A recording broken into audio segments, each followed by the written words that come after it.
He made us laugh until we cried as Shaun fighting zombies with vinyl records.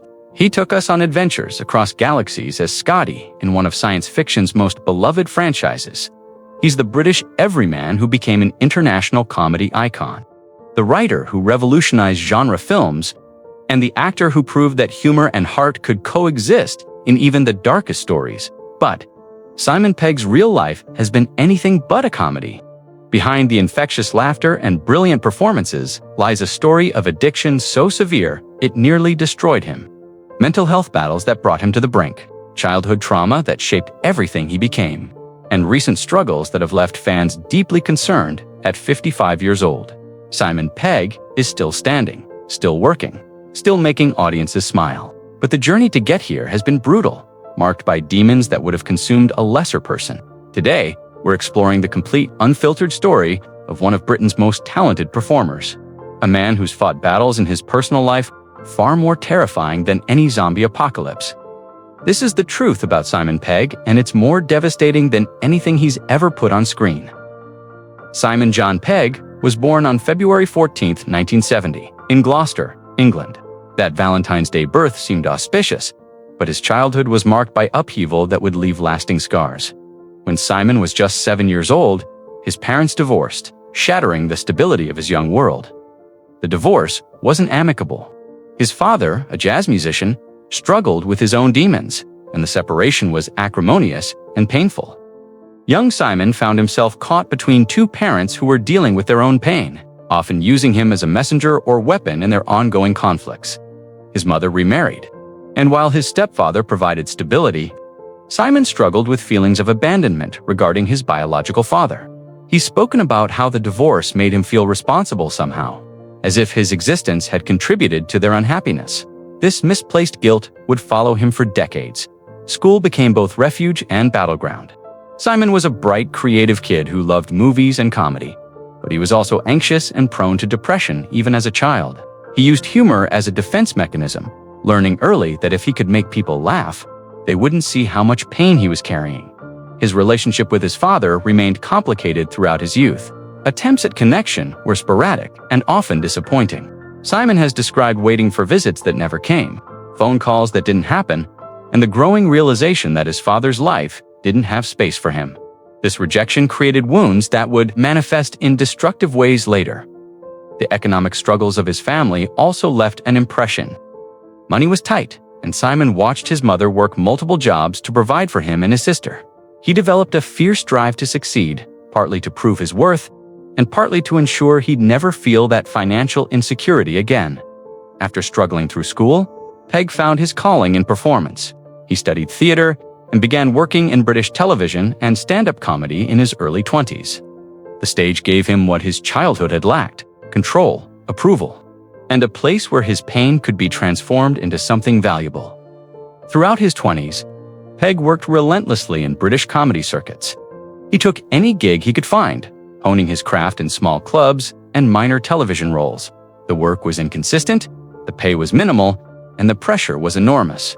But for Pegg, failure wasn't an option because it would confirm his deepest fear that he wasn't good enough. During this period, he began drinking more heavily. What started as social drinking in the comedy scene gradually became something more necessary, a way to quiet the anxiety that threatened to overwhelm him. Alcohol made him funnier, more confident, more able to be the person everyone expected, or so he told himself. He also began using other substances recreationally, following a pattern common in the entertainment industry. Cannabis, cocaine, and other drugs were readily available and widely accepted in the circles he moved in. What Pegg didn't recognize was that he was self-medicating, using substances to manage depression and anxiety. That he refused to acknowledge or address his personal relationships during this time were turbulent. He struggled with intimacy and commitment, patterns that traced directly back to his childhood abandonment issues.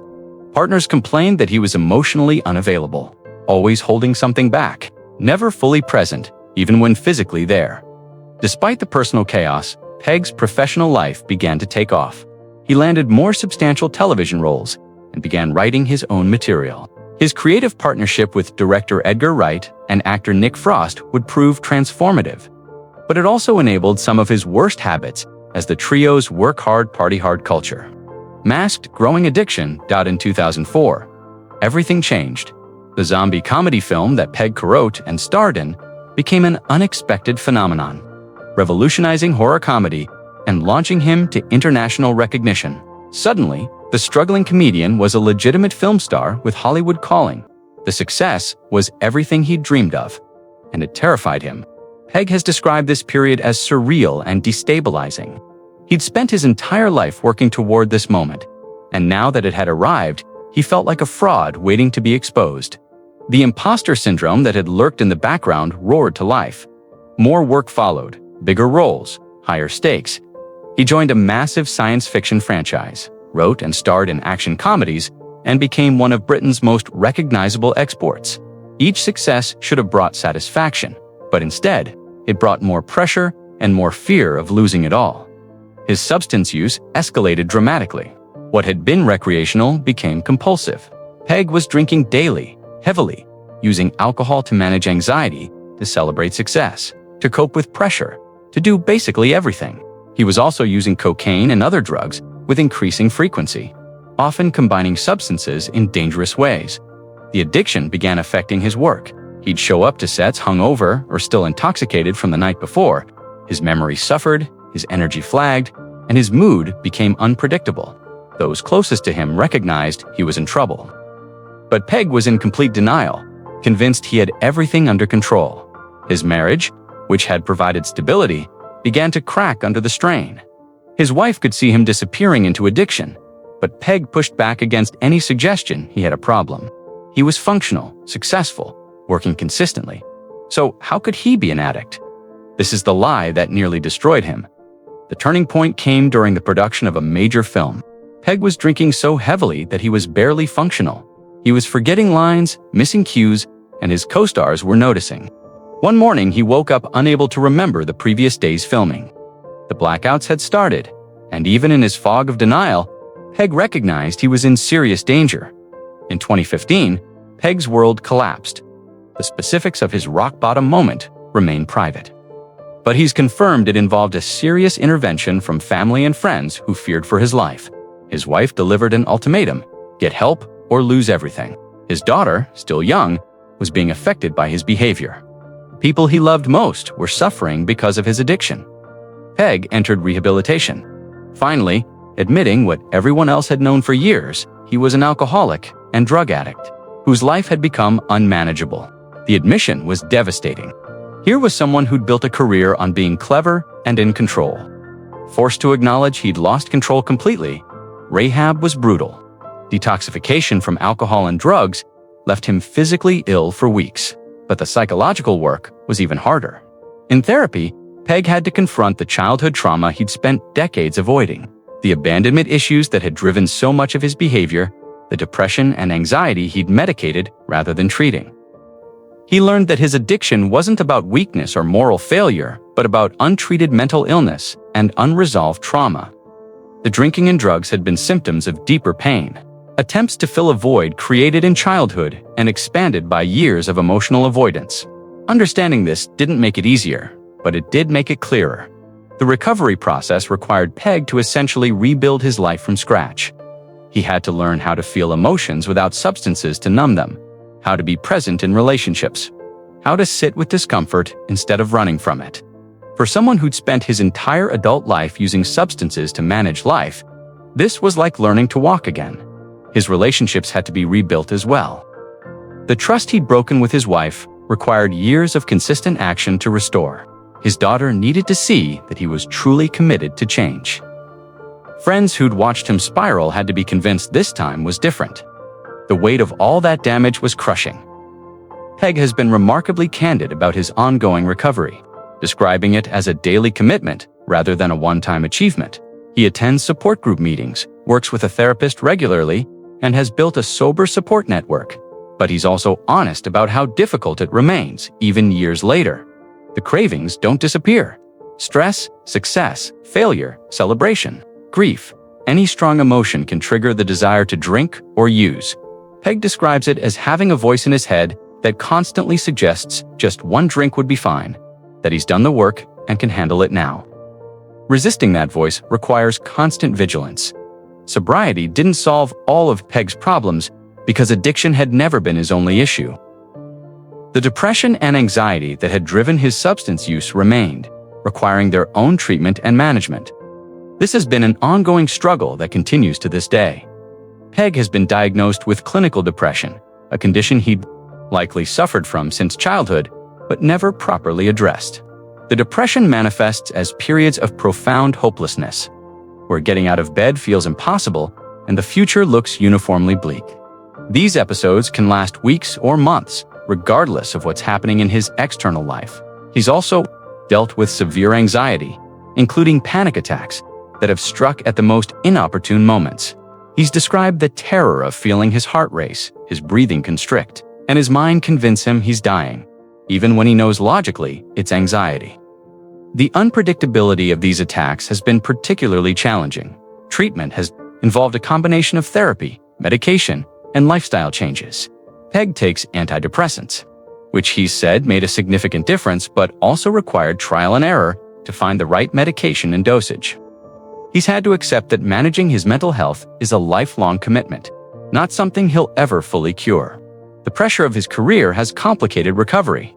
Working in an industry that often romanticizes substance use and tolerates destructive behavior makes staying sober challenging.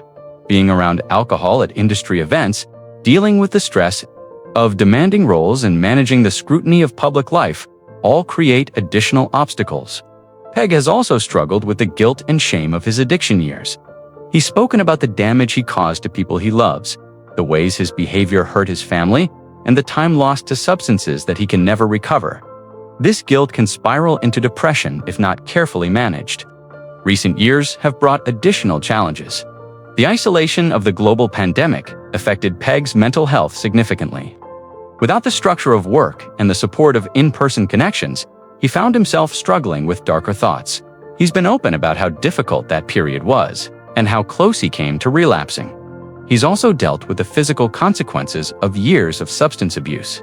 His body bears the scars of addiction, from liver damage to dental problems to the general wear of having put his system through years of chemical assault. These physical reminders of his past create their own emotional challenges. While Pegg's personal struggles have been severe, his professional life has also faced significant challenges. The industry that celebrated him has also exploited and exhausted him, contributing to his mental health struggles in ways that are often overlooked. After his major breakthroughs, Pegg found himself typecast in certain roles, while simultaneously struggling to be taken seriously as a dramatic actor. He's spoken about the frustration of being pigeonholed, of having studios only see him as comedic relief when he has much broader range as a performer. The pressure to maintain his position in Hollywood has been immense. One unsuccessful film can derail a career, and Pegg has been acutely aware of how quickly the industry discards people. This fear has driven him to take projects for financial security rather than artistic merit, leading to work that left him creatively unfulfilled. He's also dealt with creative disappointments. Projects he poured himself into received poor reviews or found no audience. The collaborative nature of filmmaking means that even his best efforts can be undermined by factors beyond his control.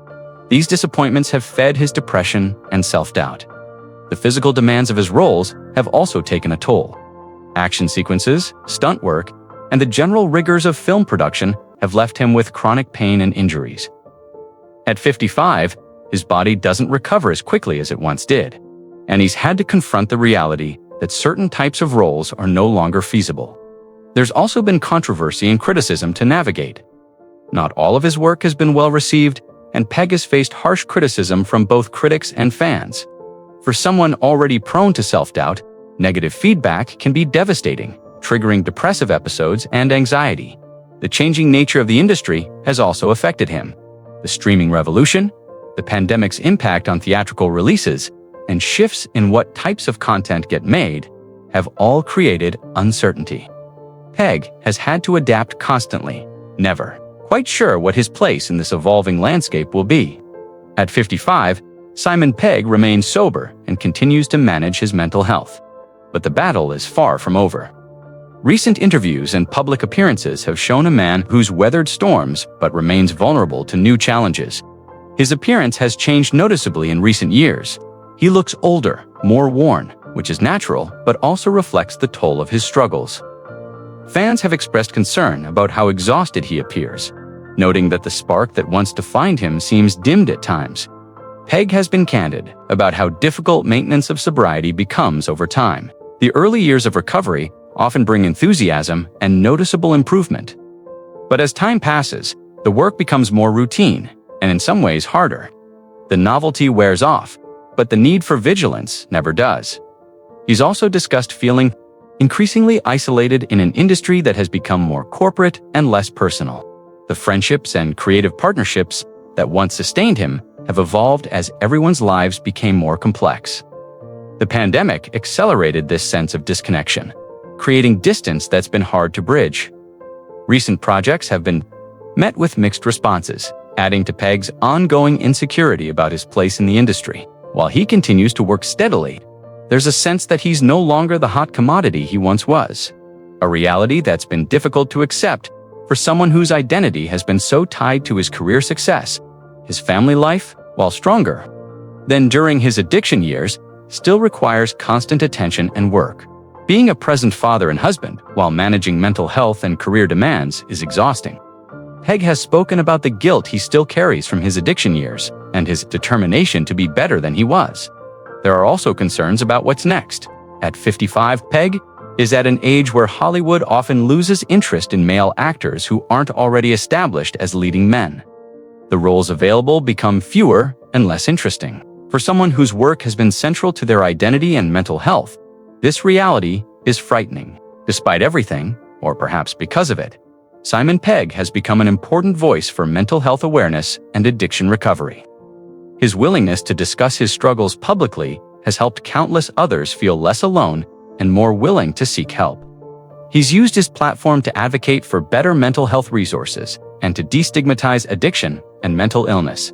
He speaks at recovery events, gives interviews about his experiences, and tries to be honest about both his progress and his ongoing challenges. This advocacy work has given him a sense of purpose beyond entertainment. Pegg has also become more selective about projects, choosing work that resonates with him personally rather than chasing commercial success. This shift has brought creative satisfaction even when the financial rewards are smaller. He's learning slowly that his worth isn't determined solely by box office numbers or critical acclaim. His relationship with his daughter has become central to his life. He's spoken movingly about wanting to be the father to her that he wished he'd had, breaking cycles of abandonment and emotional unavailability. This role has motivated him to maintain his recovery and manage his mental health more effectively than any career consideration could. Pegg has also reconnected with aspects of his life beyond work. He's rediscovered hobbies and interests that had been abandoned during his addiction years. Reading, spending time in nature, and nurturing friendships have all become important parts of his recovery and mental health. Maintenance, he's more philosophical now about success and failure, recognizing that the external validation he sought for so long was really about filling internal voids. While he still cares about his work, he's learning not to let it define his entire self-worth. This shift in perspective has been hard-won and remains a work in progress. Looking forward, Pegg is cautiously optimistic while remaining realistic about his challenges. He knows that depression and addiction are chronic conditions that require lifelong management. He knows that the entertainment industry will continue to be demanding and often disappointing. But he also knows he's survived things that should have destroyed him, and there's strength in that survival. Simon Pegg's story is one of remarkable talent, meeting devastating struggle. The man who made us laugh through zombie apocalypses and intergalactic adventures has faced very real demons in his personal life, demons that nearly consumed him completely. What makes his story heartbreaking isn't simply the addiction or mental illness, but the realization that someone so gifted and beloved could feel so worthless and broken inside. It's the knowledge that fame and success provided no protection against the wounds created in childhood and compounded by years of self-destruction. But there's also hope in his story. Pegg's survival, his recovery, and his willingness to be honest about his ongoing struggles provide a roadmap for others facing similar battles. He's proof that rock bottom doesn't have to be the end. That recovery is possible even after years of destruction. and that life can have meaning beyond the escapes we once depended on. At 55, Simon Pegg is still fighting, still growing, still trying to be better than he was yesterday. He carries scars that will never fully heal, battles demons that never fully retreat, and works daily to maintain the life he's rebuilt. His greatest performance isn't in any film, but in the courage to keep going when it would be easier to give up. And perhaps that's the real legacy. He'll leave, not the laughs he gave us or the characters he created, but the example of how to survive yourself, how to face your darkest truths and keep moving forward, one day at a time.